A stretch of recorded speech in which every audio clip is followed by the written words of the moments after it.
Belagavi smart city limited ವತಿಯಿಂದ ಸಾರ್ವಜನಿಕರಿಗೆ ಅನುಕೂಲವಾಗಲೆಂದು public bike sharing ಯೋಜನೆಯನ್ನು ಜಾರಿಗೊಳಿಸಲಾಯಿತು. ಬೆಳಗಾವಿ ನಗರದ ಪ್ರಮುಖ ಸ್ಥಳಗಳಲ್ಲಿ ಸೈಕಲ್ ಸ್ಟ್ಯಾಂಡ್ಗಳನ್ನು ನಿರ್ಮಿಸಲಾಗಿದೆ. ಇಲ್ಲಿ ಎಲೆಕ್ಟ್ರಿಕ್ ಬೈಕ್ ಮತ್ತು ಪಬ್ಲಿಕ್ ಸೈಕಲ್ಗಳಿವೆ. ಆದರೆ ಇತ್ತ ಸ್ಮಾರ್ಟ್ ಸಿಟಿ ಅಧಿಕಾರಿಗಳು ಸಂಪೂರ್ಣ ನಿರ್ಲಕ್ಷಿಸುತ್ತಿರುವುದು ಕಂಡುಬರುತ್ತಿದೆ. ಕಾರಣ ಈ ಎಲೆಕ್ಟ್ರಿಕಲ್ ಬೈಕ್ಗಳನ್ನು ಯಾವ ರೀತಿಯಲ್ಲಿ ಉಪಯೋಗಿಸಿಕೊಳ್ಳಬೇಕು ಎಂಬುದರ ಬಗ್ಗೆ ಯಾವುದೇ ರೀತಿಯ ಸೂಚನಾ ಫಲಕಗಳನ್ನು ಅಳವಡಿಸಲಾಗಿಲ್ಲ. ಅಲ್ಲದೆ ಸಾರ್ವಜನಿಕರಿಗೆ ಇವುಗಳ ಬಗ್ಗೆ ಮಾಹಿತಿ ನೀಡಲು ಯಾರೂ ಕೂಡ ಉಪಸ್ಥಿತರಿಲ್ಲ. ಆದ ಕಾರಣ ಈ ಸೈಕಲ್ಗಳು ಉಪಯೋಗಕ್ಕೆ ಬಾರದೆ ತುಕ್ಕು ಹಿಡಿದಂತಾಗಿದೆ. ಅಲ್ಲದೆ ಮಳೆಯಿಂದಾಗಿ ಎಲೆಕ್ಟ್ರಾನಿಕ್ ಬೈಕ್ಗಳ ಮೇಲಿನ ಡಿವೈಸ್ಗಳು ಕೂಡ ಹಾಳಾಗಿವೆ.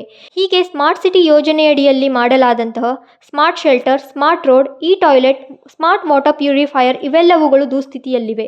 ಸಂಬಂಧಪಟ್ಟ ಅಧಿಕಾರಿಗಳು ಇತ್ತ ಗಮನ ಹರಿಸಿ ಸಮಸ್ಯೆಗಳನ್ನು ಬಗೆಹರಿಸುವ ಅವಶ್ಯಕತೆ ಇದೆ. ಇಲ್ಲವಾದಲ್ಲಿ ಈ smart city project big fail project ಆಗುವ ಸಾಧ್ಯತೆ ಇದೆ. ಸಂಕಲ್ಪ ಶಿಂದೆ, KMM ಕನ್ನಡ, ಬೆಳಗಾವಿ.